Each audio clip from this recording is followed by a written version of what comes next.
Most of the kids who grow up in the villages, mostly they don't have dreams. They just do have. When we are in the, you grow up in the village, you don't even see. My name is Emily Larter. I am 32, about to be 33.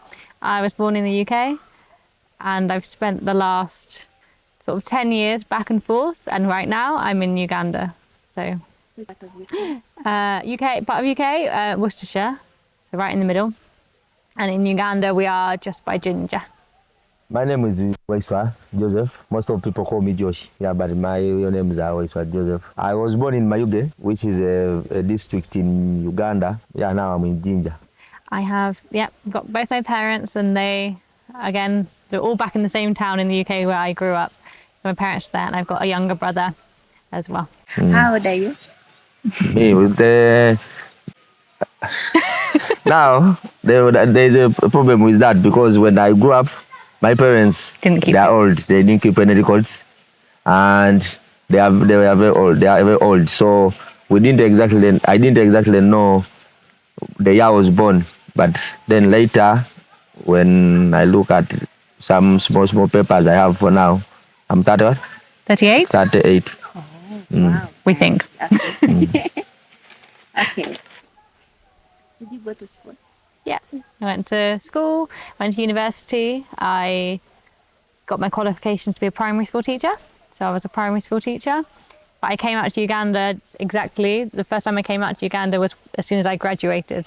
So I came straight out. It was supposed to be like a trip after graduating university. I basically never left. Which year did you So that was 2014 when I first came. No. Graduated. When I graduated, it was 2014. First time coming, no. I'd already been to the Gambia in West Uganda, and then like Morocco and Tunisia, those countries. And when I was coming here, I first went to Tanzania for a month, and then I came to Uganda. Did you enjoy school? Yes, I loved school. I even remember my last day leaving school, I stood there crying. I didn't want school to end. What was your dream like? I loved travel. So it wasn't really my growing up dream. That became my dream when I was 18, and I traveled for the first time. And then I just wanted to travel, and I had all these grand plans to travel until maybe I was like 35 or something was my plan to travel for that long. And then I wanted kids, but first I wanted to travel, but it didn't quite end up that way. Did you go to school? Yeah, I went to up to senior 4. I went to school up to senior 4. Do you have parents and siblings? Yeah, I have parents. They're in the village, and I have how many siblings? 4. 4 siblings. You're the youngest. You're the youngest. I'm the youngest. What was your dream like growing up as a young boy? Most of the kids who grow up in the villages, mostly they don't have dreams. They just do have. When we are you grow up in the village, you don't even see. You're not exposed. You're not exposed, so you don't know what is next. You just sit when you have gone or moved away from the village, because where I grew up is very, very deep in the village. Yeah. Okay. And then after school, which year did you?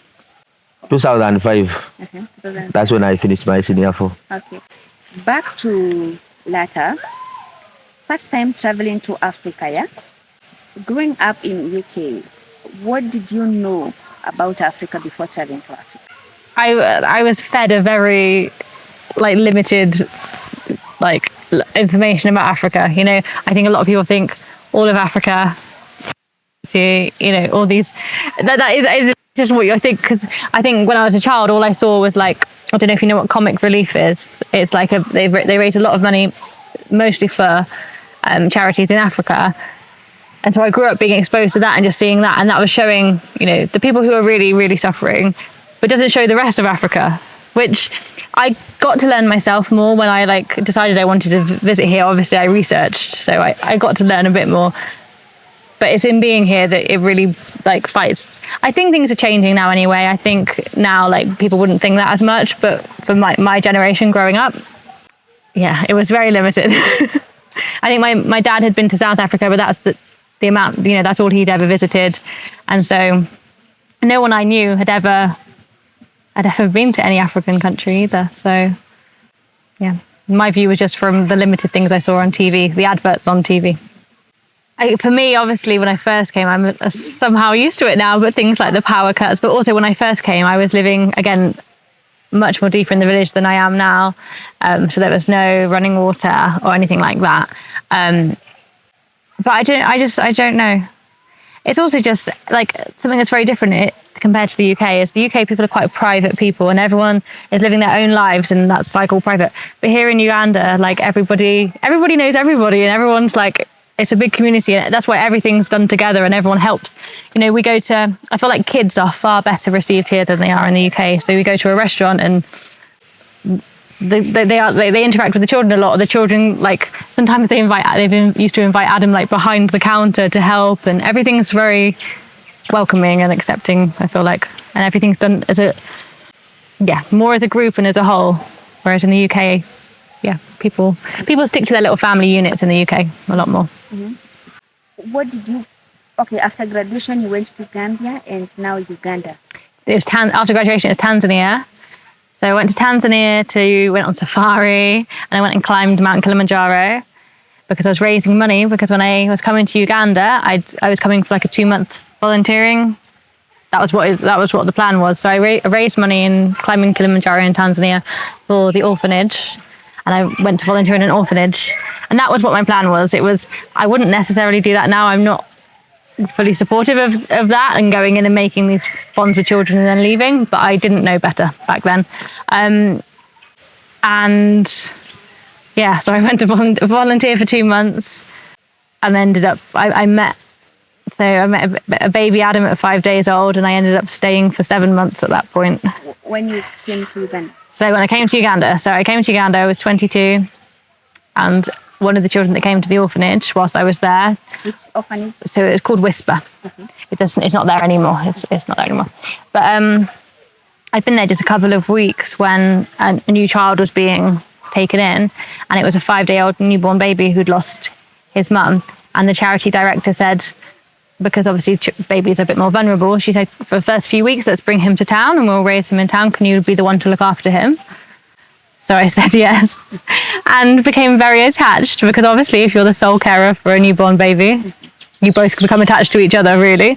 And that is Adam, who is now 10, and I have now adopted since. And how do you handle their healthcare insurances? So when we were here, before me and Adam went to the UK, we didn't have anything. Adam now has something, so he has something from the UK, because now he's British citizen. The others we don't have. We have looked into it a bit here, but at the moment we are just paying as we go. When kids get sick, you take the hospital, you pay cash. Yeah. Even this one was in hospital recently. You pay the cash. Okay. And Tali, while you're traveling, since you love traveling, and I see you traveling with your family, and in the UK you'll be traveling with your family, do you have like a health insurance for traveling? You would have to, you take something out different, depending on where you are, so you get different types of insurance. So you can get travel insurance, and it covers healthcare, but you have to know where you're going, the dates you are going, you take it out, and you can do that from the UK, and it's pretty reliable. But at this point in time, no. So if I was going somewhere, if I was, going on a holiday, even to America or something, you would take out special travel insurance that covers healthcare, for that trip. Okay. So you adopted your first kid immediately after? Not immediately. No, so I didn't. You met him. I met him 2 weeks after. Yeah. But I didn't even think adoption was possible. Really, I was only 22 when I met him, so I wasn't planning to have children for another 10 or more years, because again, in my culture, that people wait. People have babies a lot older, I think. So you met Adam first few days after you came to Uganda? I did, yeah. And so why in Uganda? Why? It was all there was no specific reason really. I'd actually booked. That's why it's very funny how we've ended up here, because I initially booked to go to Malawi, and then a friend of mine just mentioned in passing that she'd looked at going to Uganda once, and I was like, okay, I'll look at Uganda, and then I changed to go to Uganda, but it was through a big organisation, and then I was like, I don't want to do this through a big organisation. I just looked up like small charities in Uganda and found one and volunteered at a very, very small charity. But it was all just, I had no real reason. Like Malawi didn't look bad or anything. I just decided to, I don't know why it was, but everything happens for a reason, I think, because we wouldn't be here today otherwise. But yeah, so yeah, I met him and I was only meant to come for 2 months, and I extended my stay, and I stayed, I think it was for 7.5 months. But I was volunteering, you know, I wasn't earning any money. I didn't feel like I couldn't do it forever. It's not a forever thing. So I said bye and I moved back to the UK, and I got a full-time job as a teacher, which I trained to do. But I was so miserable. How was it? It was just so hard because I'd become very attached, especially to Adam, but to everyone, to Uganda, to everything, but specifically to Adam. And then I couldn't be there for him. He fell sick with malaria at one point, and I felt like I was thousands of miles away. So I decided, even though it wasn't going to be easy, I decided to move back out and try to adopt him. So, yeah, how was it parenting Adams? A young, small, 2 weeks boy. Yeah, he was tiny. So, funnily enough, the charity director, and she was married to a Ugandan, and she had a baby like just a couple of months older. So I was like just a couple of months behind her, so I was able to like understand things quite well there. I'd bring my mum, but also just at the children's home, there were these they were called mamas, and they were the ones that were looking after all the children, and they'd had such experience with babies, so I learnt a lot from them. I was surrounded by people. Again, like it's such a village. Like even though I was the one like waking up with him at night and things like that, I was still surrounded by people like helping with everything. Now you went back to UK and to work. I was very upset. How was work? So I'd got a teaching job in London, and I did enjoy the job. I really did. Like, so I did it for 1 year. I keep moving. Yeah, But I'm trying to speak and you get in my way. What was I saying? You tried to look for work in London? In London. So I got a teaching job in London. I did love it, and I only did it for 1 year. Like, part of me wanted to carry on, but at the same time, I knew I really wanted to come back out to be with Adam. So I only did it for 1 year, and then I moved back out to Uganda. And that's when I moved more permanently with all my things, knowing that was going to be here until hopefully I was able to adopt him. But at that point, I thought it would be maybe a year. It was a lot more than a year. Okay. Now, which year is this? That was 2016. 2016. You came back to Uganda. Where were you living? So when I first came back out, I stayed with the charity. The charity director had become a friend. So I stayed with her in her flat. I've got something in my eye. I've got something in my eye. Let me see. I can't. Sorry. No, it's still there. You see it? No. Something there, I'm not lying. Out? Can't do anything. Sorry. Feels big. It always feels big, but it's normally like the smallest thing. Yeah. Sorry. Where did you move and where did you live? So I had become friends with the charity director, and she had an apartment in Ginger Town. She was Ugandan? No, she was from Czech Republic. From? Czech Republic, in Europe. So I moved in. It was only like temporary, like me moving in with her until I could find my own place. But that's where I met this one. Before you meet him, yeah? What was life like then, living in the village and living with children and So back in the orphanage. I loved it. I really did. Like even now I look back on that time so fondly. I mean, it was crazy. There was always like 20, 30 children around. But I was like, so like involved in that culture, you know, and we'd go out on outreach and we'd meet lots of people, like people in the villages. I mean, it was hard as well because obviously an organisation is working with the people who are suffering and struggling. So we saw very sad things. You know, there were children that they tried to help but didn't make it and things like that. So there's a lot of horrible things happening as well. But also just so much joy, like being around all the children. But yeah. Josh, after school, where next? Where did you move? What were you doing? After school, when I stayed a bit around the village at home, But you know, life in the village is not easy. And I started, I heard there is a friend of mine who was in town. I didn't have a phone by that time or anything. So yeah, I just decided I want to go to town. Maybe. So I came to town to look for jobs. I've done a lot of jobs. What was your first job? My first job, but how they call it porter. And in Uganda we call it porter, carrying bricks to take to us.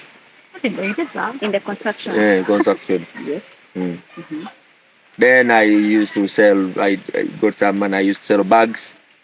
Then I used to sell shoes.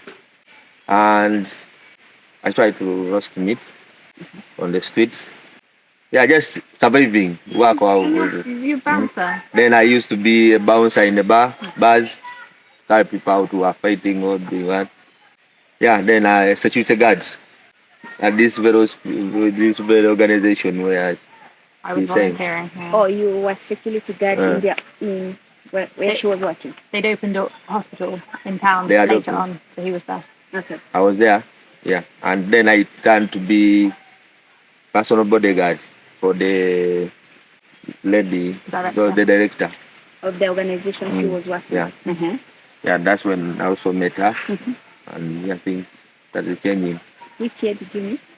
In 2016. 20, Like as soon as I moved out here. that's when she moved here. We met. How did you meet? How did we meet? You said you already knew about me much. Yeah, I was hearing about her a lot. Yeah. How and when did you hear about her? When I was here at the organization, yeah, I was hearing about her. People, the director talking about her, how nice she is, how what. So I was already hearing about her before she came. So when she came back, yeah, I just saw this is the girl I want. Where did you see her, or maybe how did you meet her first time? First time. Probably at the hospital. I was at the gate when she walked in because she had just came back from UK, and I was working at the gate. I was sitting at the gate there. So that's when I first saw her. She passed me going to the office to see the director. Yeah. And then you said hi. No. I don't know if we said anything at first. No. We didn't talk. But what made us come very close is that I was also staying at the director's place, where she was also staying. He had his room there because he was. So I was supposed to be bodyguard for the director. So she was also staying there. So every evening the director was going to bed for us. We were staying there watching movies and watching. With her? Yeah. So straight away living together. Straight away we living together. Nothing happened much. We didn't talk about anything or what. I think she just liked me much. Excuse me. I liked her just because we didn't take long. It was a night. It was a night out though. Yeah. We went. So we went for someone's birthday. When we came back, we had to get. Whose birthday? Another volunteer. Another volunteer of the charity. A Ugandan? No. He was Czech Republic as well. And then how did you tell her maybe you like her, or how did she tell you maybe she likes you? Or who approached who, or who told you? Was it me? It was on a night out at this point. Like we'd already been spending time together. We were talking, but like nothing, like that.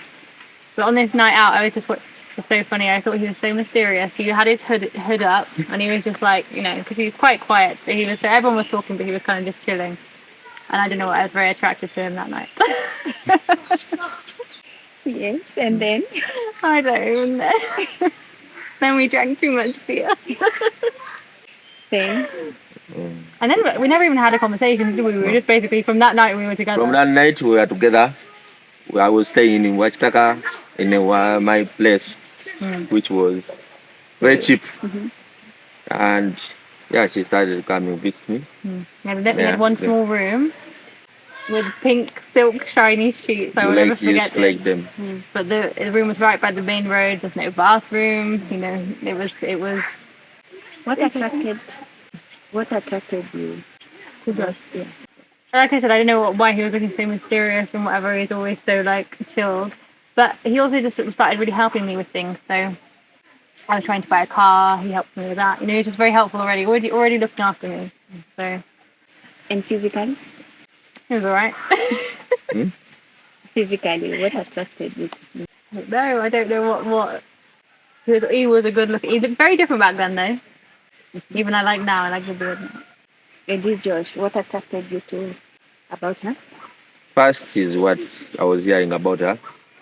When when you hear and someone is talking about someone, even if you don't know her or him, but someone is just saying good things about that person, how she likes kids, how she does this, everything. And when she came, she was this young girl and very beautiful. So yeah. Yeah. After how long did you tell her maybe you like her or maybe you're in love with her? Maybe you're hopeless with these words. We didn't take. What do you mean? We didn't take long. As soon as we saw each other, she liked me much. I liked her. But we never actually had a We conversation. didn't have any conversation. We never said, "Oh, we're together now." In fact, he's never asked me. We've been together 8 years. You've never asked me to be your girlfriend. Okay. Now you started living together and working in the same organization. Yeah, first we started a bit. I stayed, and she was also still there. But she came here. She was. Why are you not looking for a job? I had a job. She had a job, because she was working at international school. So for me, I used to stay at the organization still while I was working. Then we got a house in Impumude. That was only like another 1 month. 1 month, like 1 month. We moved in together. We got a house in Impumude. Then we moved there. Did I continue working at this point? For a little bit. Yeah, but he was working. He was working 12-hour days. So she couldn't see me. I was working a lot, 12 hours. So we decided, I stopped working there. Then I stopped. That's when we started an organization ourselves. That's when we started an organization ourselves. Oh, about your organization. And tell us, why did you start your organization and how? Basically, it was me, with Josh as well, but me and a couple of volunteers that had worked at the same charity. But that organisation is still running, but that part of it closed down. The children's home closed down, and we really wanted to support those children further. Because although obviously Adam I'd become so attached to and was adopting him, there were still other children that I loved a lot. And so we wanted to support them further. And being a teacher, my main way of wanting to support them was education. So we started up a charity trying to sponsor the children with an education, basically. How is the adoption process here in Uganda? Nightmare.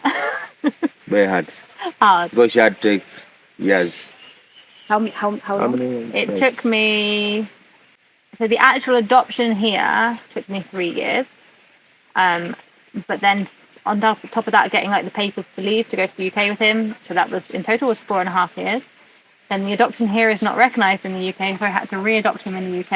I think in total the whole thing was like 7 years or something. Okay. It's a very long time. When did you move with him to UK? So we were here together for years. We were doing this whilst I was adopting him. But part of our plan was hopefully to all go to the UK eventually. So I left here in January 2021, right in the middle of COVID, because that was the plan. The plan was that we'd go and the others would join us. Just hasn't worked out quite that way. But after 3 years of trying that route and a long time apart, we were long distance for 3 years, we've moved back. So you said these kids are your relatives. What's the procedure of adoption and what's the most challenging thing of it? It's a long story. First is costs a lot of money. Then 2 is you have to go to many offices. A lot of offices. It needs a lot of work, paperwork. And you've had a lot of missing paperwork. And I had a lot of missing paperwork. And now, like Uganda, people. I paid some lawyers who were not even real. I paid and they took our money and also didn't do the job. Some others didn't know what to do. They messed up again some papers. So yeah. Now your friends now know you're living with Josh, and Josh's friends know that you're living together. What was their reaction? When we first your friends' reaction in Uganda? My friends. Yeah, seeing you with You know me, I walking didn't. around. Yeah? First, I didn't expect to get family or like that. People here are used, yeah. Some people around are used to seeing Mixed couples. mixed couples Mm-hmm. because In mostly in Ginger. Ginger it's common, very common. It's more like in your village though, maybe. Just but in the not. village, that's where people are always on. When they see you, they're always on running or calling you. What do your parents think? What do you think? My parents didn't, because my mom used to be with some people she used still used to be in town. She didn't. It was not a what as they call it a very big surprise. Yeah. She was Did you introduce her to your family? a lot. We go First there all the time. time. First time. How was it? They were happy, very happy. She was my mom was very happy and my dad because they are the people who are raised there at home when we. And you later did you introduce him to your parents? They've never met. Even we've been together for 8 years, but For 8 they've never years? met. 8 years we have never met. 8 years, because he's not travelled to the UK and my parents have not travelled here. So they've like vaguely spoken on FaceTime and things like that, but they've never met in real life. That's hope. Our hope one day is that they will. And first time telling your parents that you are seeing someone in Uganda.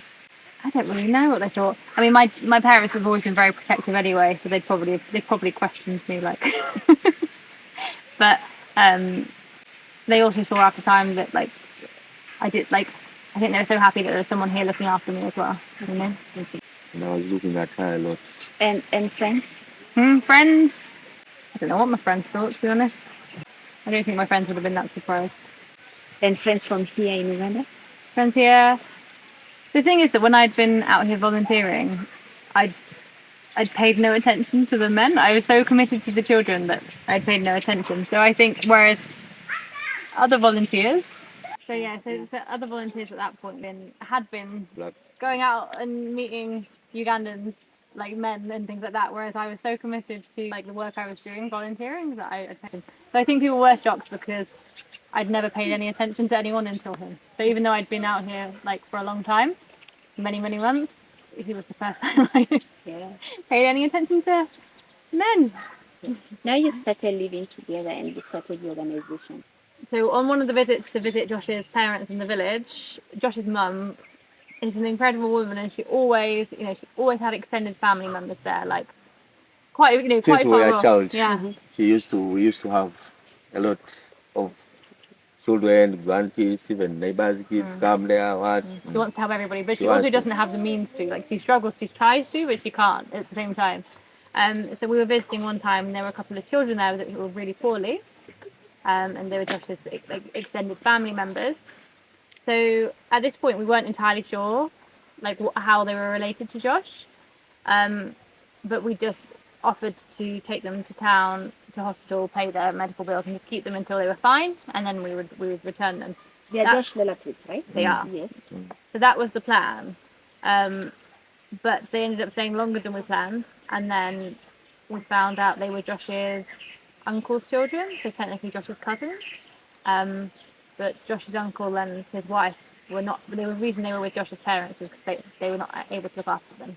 So they were with Josh's parents, and so at that point they stayed with us for quite a few months. That we said, we just we'd even had children coming and going before then, but with them we just kind of became a little family unit. The kids got on so well, and it was only actually George and Callie at this point. James came along later, so that was in 2018. James is the second. George is second. George is second born. So George is second born, and him and Tally is the third. They came along in 2018, and then James joined us at the beginning of. So then, after being with us for a long amount of time, we decided we wanted to like make ourselves officially a family as well. But because they are Josh's family members, we are not actually married. It was decided he would adopt them. And then we wanted to relocate to the UK. We've done many years here. We wanted to try the UK as a family unit, which is why that then brings me to why me and Adam left here. So to get them the visa, the easiest way was if I was working and living in the UK. I went to do that whilst Josh was to finish the adoption and then join us. It just didn't quite work out that way. And why are you not yet married? You've been living together for 80 So yeah, why we are not married is because mostly the kids, we didn't know what to do first. By now we know that I have to get papers first for the kids Before we married. before we marry. Oh, that's the procedure here in Uganda?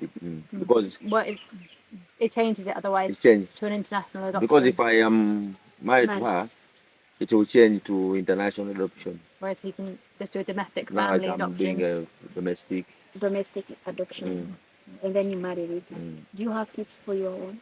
Soon, as soon as we finish all Okay. these processes, because it's a long process and very stressful. You have to run this way with all time. I don't think we'll manage with a newborn. Or when she's pregnant, I have to leave all the time to go to Kampala, everything. What did their parents or relatives, who are your relatives, say when you took them? They Or did how is say, it? because it is like they also don't have any hope. That's why they got the kids and again took them to my mom's place. But about like all your extended family, all your like your own parents, everybody, like what your parents and everyone think. I just needed to explain to them properly what I'm doing, because yeah, some people we have different what. They welcome the idea because they wanted help, but some other people, here in Uganda, is selling maybe kids the family or anything. Maybe I don't. You know people in Uganda or people here, they talk when you're not around. When you come, they smell. They are smiling. They are doing what you don't know. You don't know what is in their minds. It's because they don't understand. Like, They, formal adoption is not a big thing here. adoption is not in the villages, so it's something you have to handle with them. Very careful and slowly. Do you take them back to their roots and to see their family All the time. parents? We go with them to the village all the time All when the we time. go. Yeah. Okay.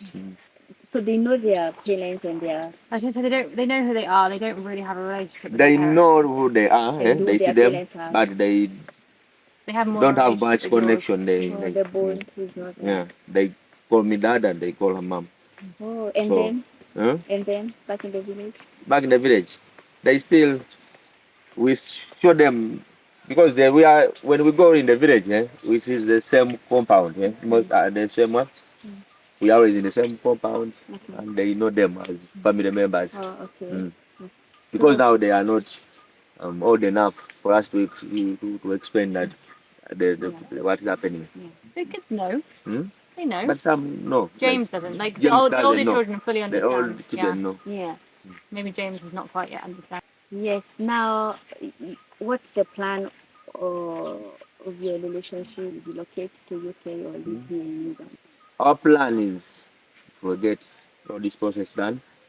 Everything is finished, the paperwork and what we thinking of moving to UK. That's our plan. Okay. Are you working here in Uganda, both of you? And how do you fund? How do you take care of you? So I'm a tutor online, so that's probably like my main work still. So I tutor online, so every evening I'm working. We also have a YouTube channel and we share content online and on TikTok and things like that. Josh over the years has done little bits and bobs. In different jobs still. What are you doing now? Recently I had a place like shop A bar. and a bar. Used to have a gym. I used to have a gym. I've been doing all these different jobs. How are you preparing them to move to UK? I think we try to combine how we do things. So like we have discussions about our parenting because obviously some things in Uganda is a big no in the UK. So there are things we talk about and we try and raise them with like a mix of like how we are raising with a mix of culture. Adam has obviously been to the UK for a very long time. The others are very interested. Even little things like I try and prepare them for school in the UK. So I do work with them quite often. They watch movies that are set, you know what I mean, things like that. So they just are exposed to a variety. But children are so adaptable anyway that I think this one will find it harder. And why not live here and settle here? Why move to? I think like a variety of reasons. We also haven't tried the UK yet, so we want to give the UK a good shot, and then it gives us an idea. We've not We've done been here yet. I've been with her for 8 years. and we have never gone to UK. So we want to go also to UK, try UK and see where it's better to be. And it's also as a family. Yeah. it's also more opportunities for Josh to earn money in the UK than there is here. And I know he badly would like to be the main breadwinner supporter. There's more options for that, I think. And Lata, what is the most challenging thing living here in? I mean, probably being far away from my support network. Like, you know, all my family and friends are back in the UK, and I have over time made good friends here, but a lot of them have gone because a lot of them were expats as well. Because there's something very special about the expat community because you understand one another. You know, you're away from everyone else and in different cultures. But with many expats, they're not here forever. There are some that are, but there are many that, you know, after 10 years. So a lot of the people that we've become very close to over the years, and other mixed couples and things like that, they've gone since. We're still here. Yeah. So your most challenging thing is you're alone. I think so. Yeah. I mean, I've got Josh, and I've got a very very good friend left in Ginger. She's actually Indian. And we have got people we call friends, but you know like there's difference between friends and family as well. And Josh's parents are amazing, but they can support. Their support is different to like, you know, they can't support us in any way that is financially or giving anything or offering us anything. That, you know, they're very supportive in terms of, you know, when they exactly emotional.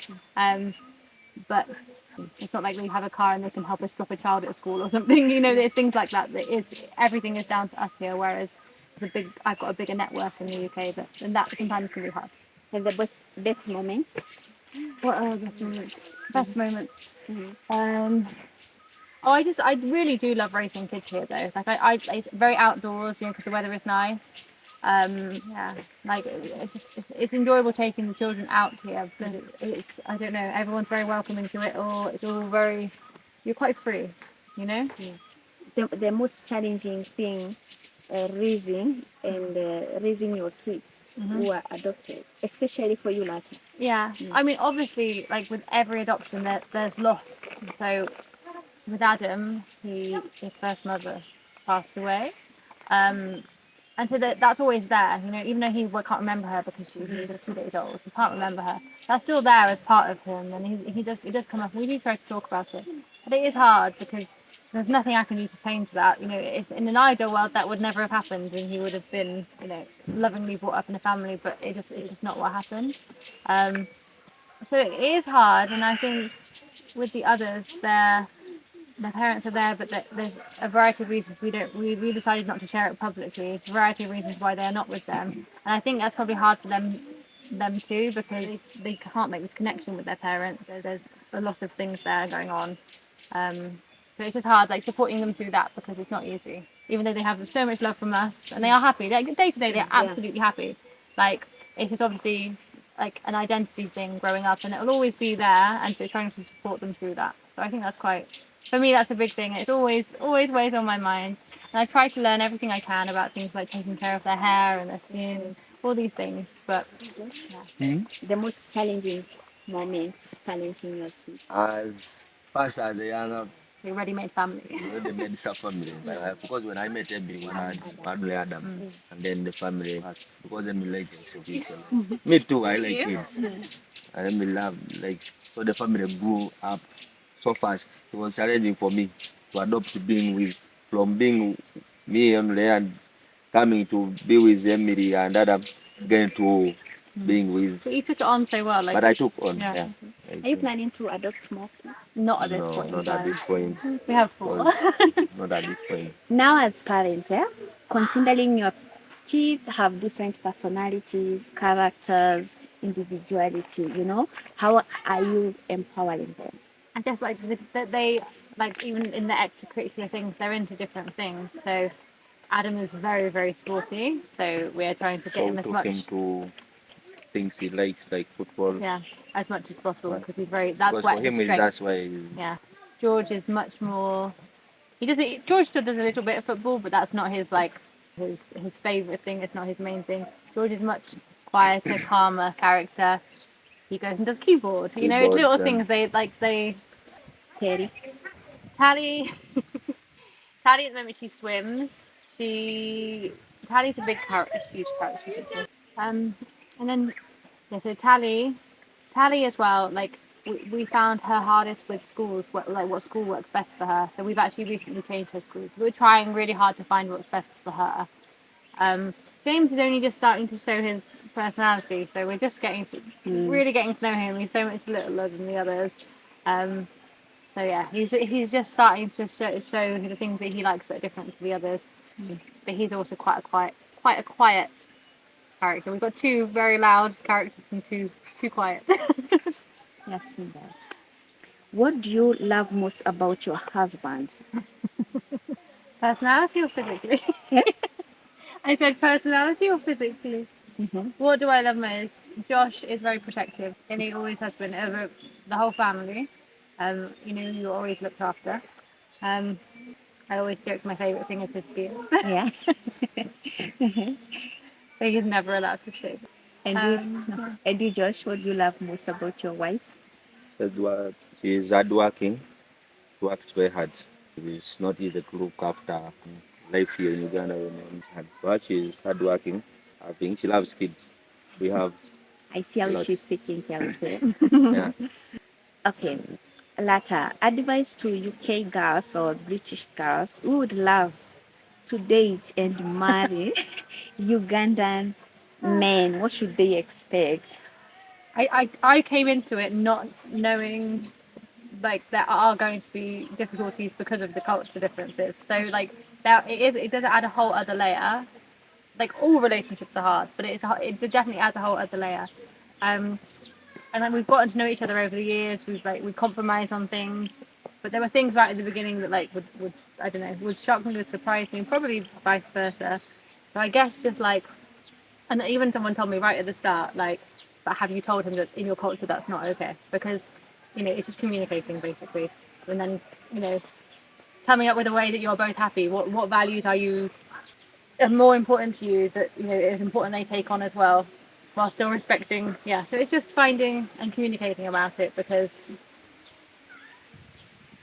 there are going to be differences that come up and they might surprise you, but yeah. And you, Josh, for Ugandan men who would love to marry from UK, what should they expect? First, let them first put aside things where they think everyone thinks you have a white woman, you're rich.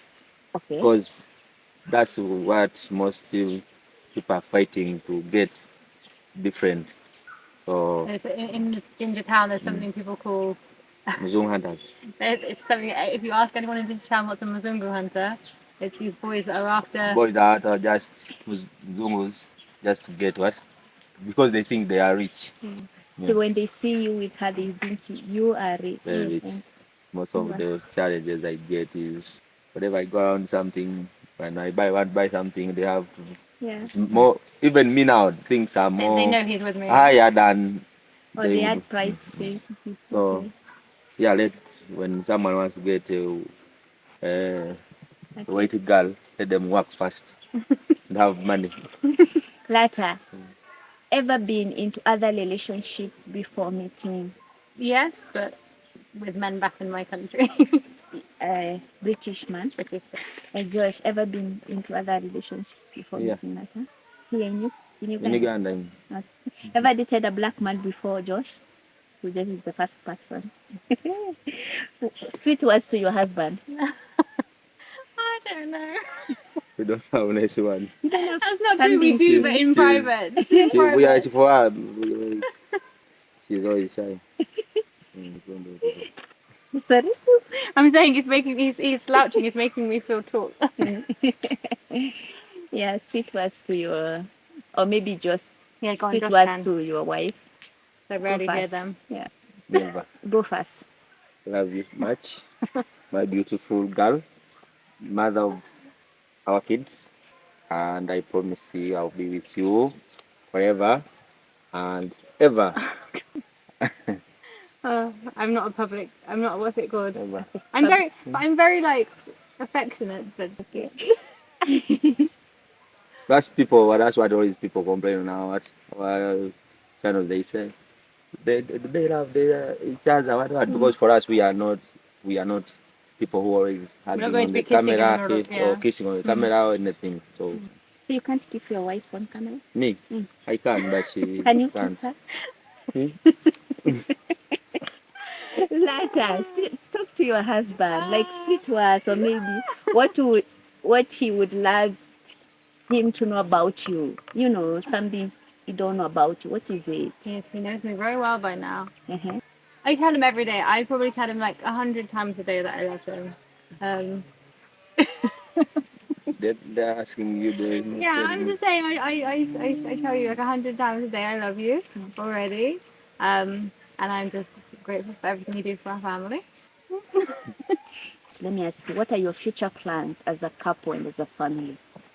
I mean, we are hoping to finalise. We want all these like processes over, these adoption processes. We want to marry. We want everything to be finalised so that we feel a bit more free, so that we can travel, so that we can travel to the UK. You know, travel elsewhere if we get the chance. We'd love to build up what we do online more, so we have more freedom. Obviously, I don't know really. We would like to add to our family biologically one day if we're able to. Okay. George, here in Uganda, is polygamous legal? Allowed? Yeah, it's allowed. Mm-hmm. Yeah, it is allowed. Even. Okay. And Now, Lata, yeah? Since a polygamous is legal here in Uganda, would you love your husband to marry maybe second wife, maybe a third wife? No, not really, because that again, that's not something that's usually done in my culture. So I don't know. I just wouldn't. I'll have a second husband. That's okay. I'm joking. And you, Josh, would you love to marry maybe no, another not wife? now. Not now. Not. What do you mean in the future? You plan to? This is news to When me. I'm very old, when I'm 80. When you're 18? No, because she's asking me, not now. But no, I will never. Yeah. So I'm always 80. Okay. And here, do you pay dowries to your wives? Yes. Are you planning to give your in-laws in UK Yes. dowry? What would you give here? Here, cows, Okay. I'm gonna get the a couch lot in of the things. UK. Yeah, you take cows, goats, sugar, everything. So you take cows to UK. I know what I will take. What is It's a it safe that you place. take? Okay. Ah, nice. I don't know. I'll leave it to you. Now tell us what you do here and tell us more about your channel. So we spend a lot of our time making content. So we've got a YouTube channel called The Latest, and we've been. I mean, I started on there years ago. I think it was back in 2017. So you can go back and see our whole journey to get where we were today, and that's on YouTube. But we also have TikTok, Instagram, all the different social media platforms. So if you want to know more, you could check that out. But yeah, we spend a lot of our time making content for those. And then everything else we're doing here tends to be trying to get the adoption done. Yeah. We hope some kids. Yeah. We have an organization. Cedar. Cedar. So we have, for those who likes puppies, we have also the Cedar what? Cedar Pups. So we can have to rescue dogs. We rescue some dogs. Yeah. Yeah. If you feel like you would love to support or help, Or just follow along. follow us, you go on our channel. It's called The Latters. We are called The Latters on all social media platforms. On YouTube, The Latters. On TikTok, The Latters. And on Facebook. So you will see all what we do here in Uganda. And also catch up with you still as you transition to UK. Yeah, hopefully on the rest of this adoption journey and this, going to the UK, the visa journey, we'll be documenting all of it. So. Yeah. Okay. Pleasure and honor having you on set and my channel. It's been a year of texting and finally we are doing this. Thank you so much for being part of this community. Thank you for having us. Thank you for having also coming to visit us here in Uganda. All the way from Kenya. It's a long journey. Yeah. Thank you. Thank you so much for watching our story, and you can subscribe to Miss Retcho's YouTube channel. Yes.